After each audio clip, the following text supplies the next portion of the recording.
Are you charging what you're actually worth as a freelancer, or are you just playing a guessing game on what each new client might pay you as a freelancer? Today, I wanted to talk about that in this episode of Project Freelance. Welcome to the show.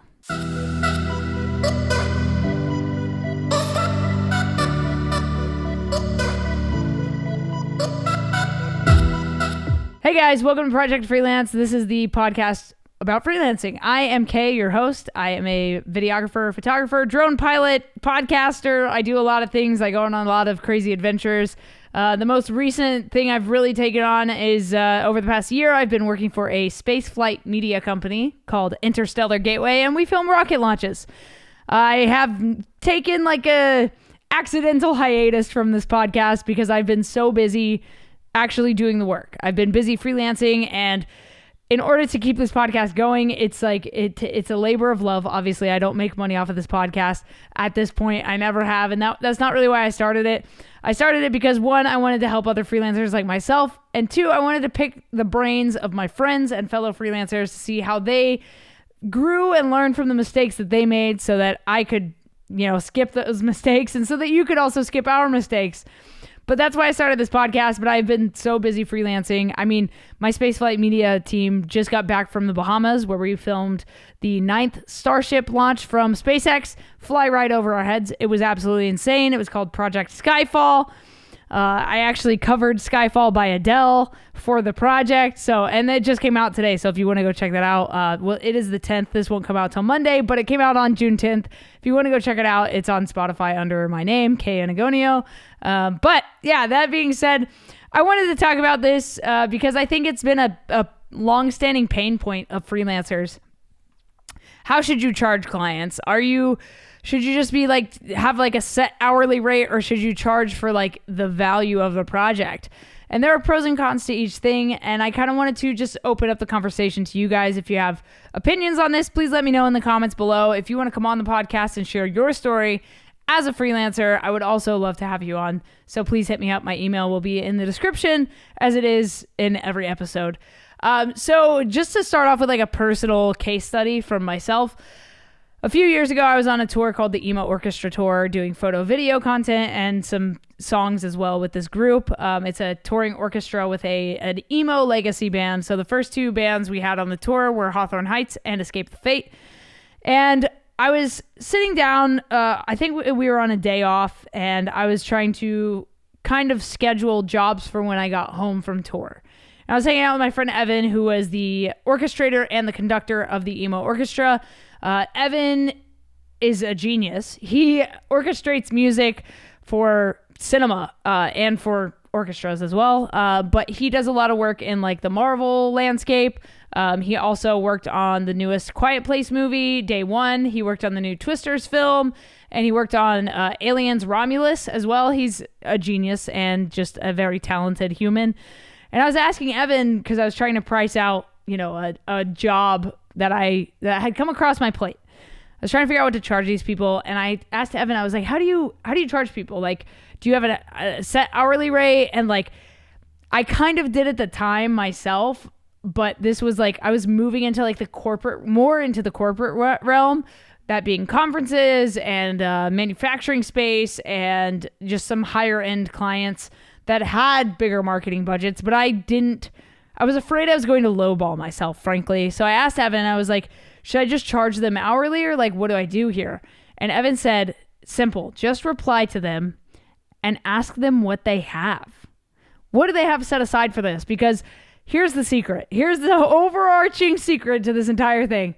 Every client that you are approaching or that approaches you, they already have a number in their head, or their marketing team, or their legal team, or the CEO, the CFO. Somebody on the team of this company already has a set number in mind for this project. So why play this back and forth game of negotiating when you could simply just ask them, what do you have set aside for this project? Especially in the corporate world. But this goes across all fields of creativity. Just ask people what they have, because they already have a number set in their brains of what they're willing to pay for this project, for the service.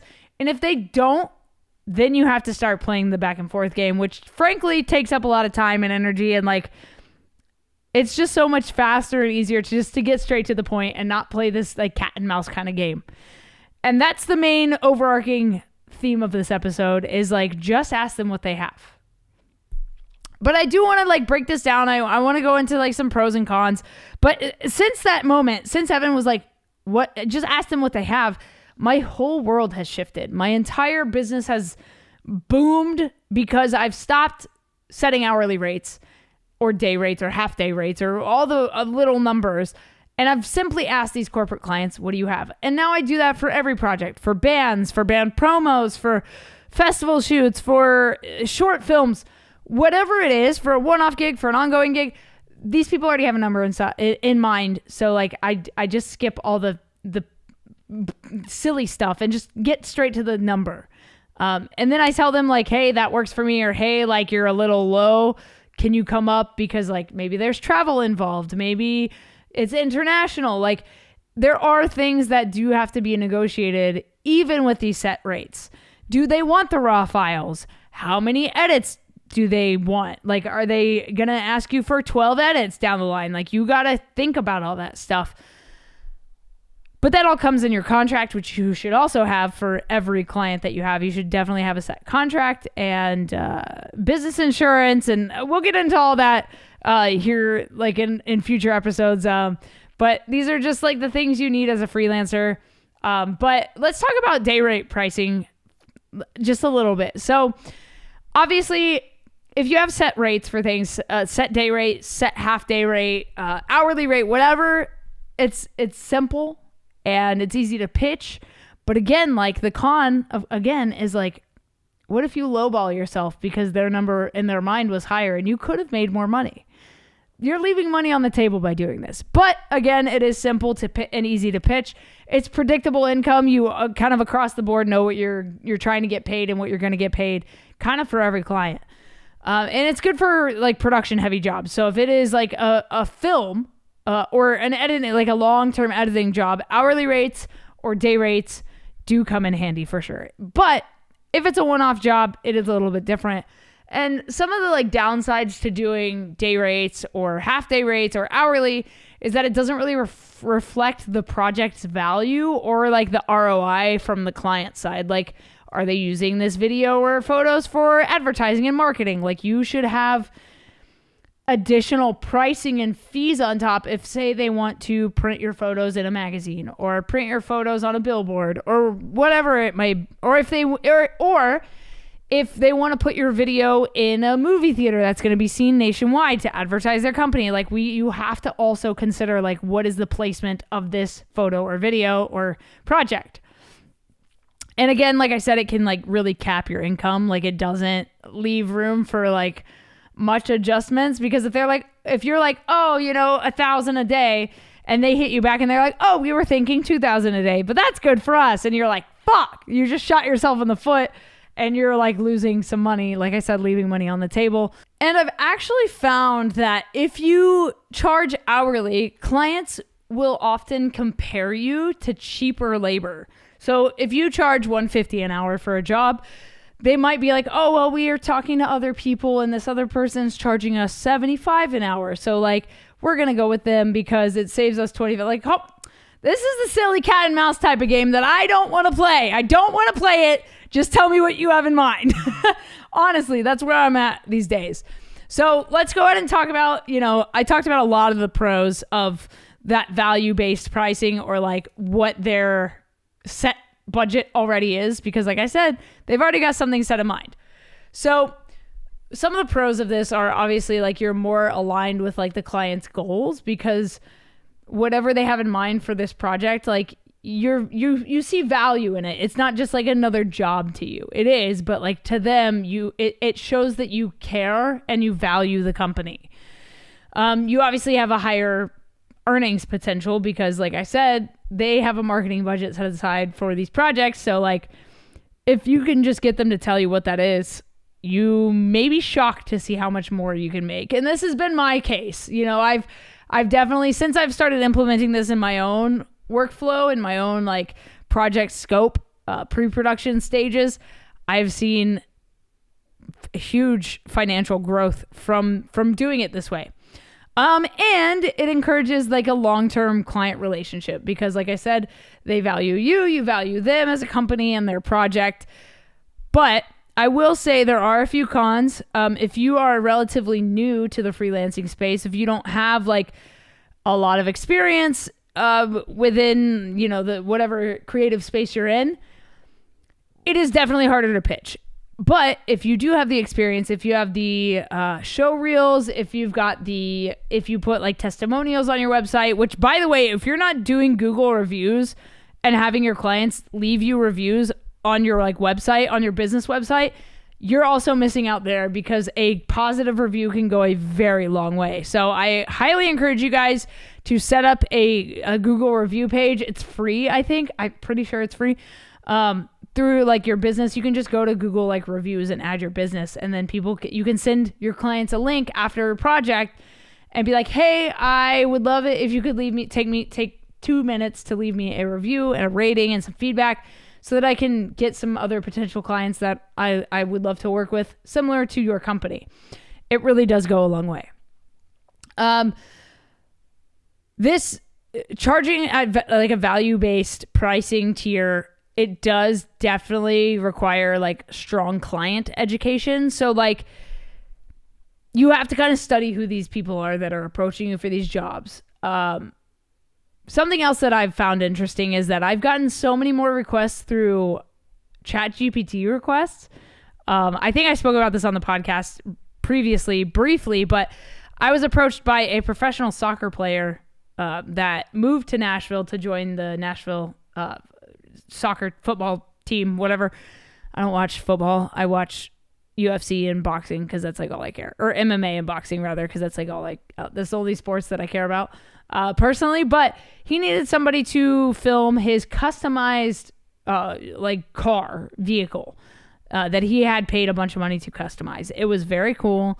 But the way he found me was that he asked ChatGPT for videographer recommendations in my area, and four answers popped up. The top 3 were wedding videographers, and then my company name, Just the Letter K Productions, popped up, and it said, Just the Letter K Productions films just about everything. I mean, I'm obviously messing up the wording, but it was like, doesn't really film weddings, films sports and rocket launches and live music and all this other stuff that isn't weddings. And so he decided to message me solely because I was the only one that ChatGPT recommended that didn't just do wedding videography. So that is a cool use case of AI and ChatGPT, but it also goes to show you how important SEO is on your website. So get in your SEO, get in your metadata, and update that shit immediately. Tag all your photos with like alternative image captions. Like this stuff is very important, and I've learned a lot along the way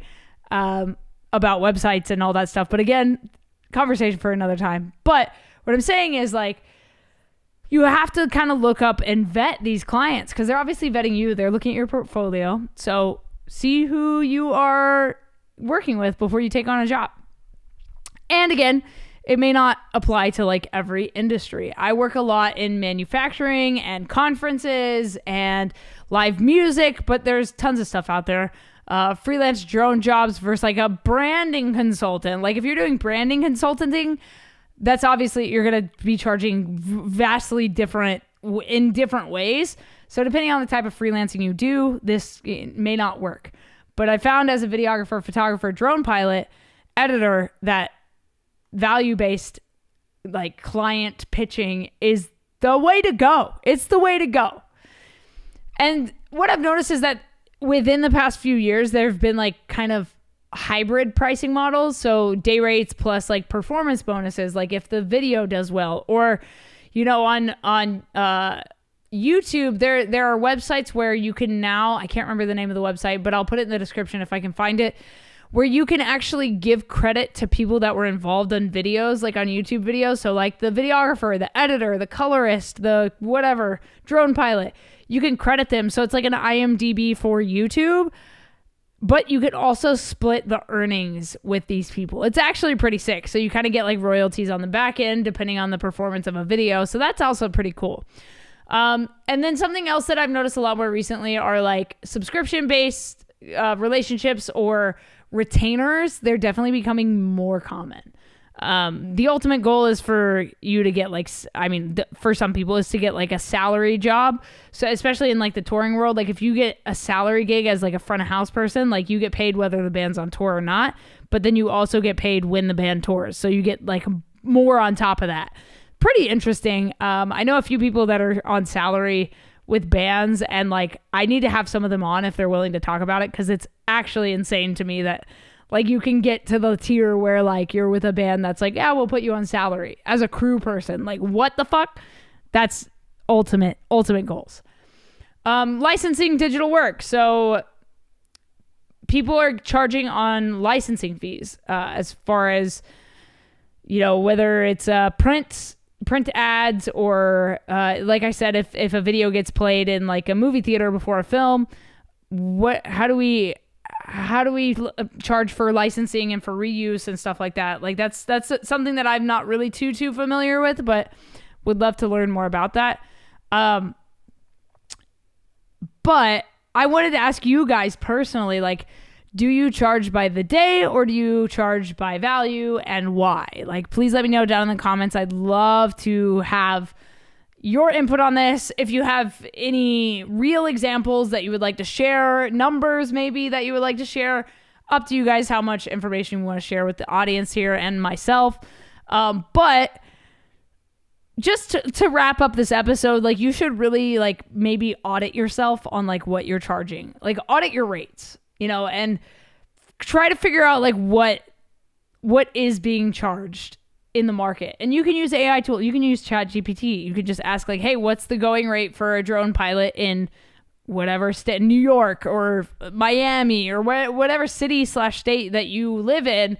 You can literally just like, or Google, whatever. It's all going the way of AI. So it doesn't really matter where you go, because Gemini is now a thing on Google. So like AI is everywhere. You better embrace it. You better learn how to use it, or you're just going to get left behind. You can be mad about it, but it is the future. It's everywhere and it's only growing. I just got back from Denver, where I was doing a photography gig, like a one-off photography gig for a company that I've been working for about 2 years now. I basically go photograph their roundtable dinner discussions, and they do these all over America. So I basically go photograph executives of companies while they eat dinner. But they talk about like the problems within their industry and, you know, the changes they would like to see be made, their pain points within the industry that they're in. And last night they spoke a lot about the future of like AI and like how it could help them, but how also like they're in an industry that has a high touch, like I can't remember how they put it. Basically, it's like a I don't want to like give away the company name because it's irrelevant, but basically they work in like the home care industry. So it's a very like hands-on, like human contact type of field. And so they're like concerned that like robots will start replacing them. Like in Japan, like they were saying, for example, Japan's home care industry, there is a lot of like robotic stuff being used. That Japan is also like 10 years ahead of the rest of the world as far as robotics and automation go. But they said that they noticed that in the home care industry in Japan, there's a lot more like robotics and AI being used, and it's not helping anybody because it is such a high touch industry. So you have to like help people, and you know what I mean? So like healthcare, you know, so that's like one industry that they're kind of worried about AI going overboard with like the automation and the robotic side. But just very interesting to hear them talk about it and how it can be used to like kind of automate and speed up processes and data entry and things like that. But also like when it comes to like interviewing potential staff for their businesses, a lot of companies are using AI to like just like do their interview process. But like, wouldn't you rather speak to an actual human when you're being interviewed for a job? Super weird, but it is a thing that is happening. I would like you to try something for your next client pitch. Instead of when they say like, what would you charge for this? Instead of saying your hourly rate or your day rate, just say this. What do you have set aside for this project? Start there. Literally just say that. Don't say anything else. Don't explain it. They will answer you with a number or a range. And then you can go from there. Just try it. Let me know how it works for you. I hope that you guys see success in this, because I definitely have. But again, this is not financial advice. I never said that, but this is not financial advice. I'm just trying to help you guys grow your businesses and grow them faster than maybe you thought was possible.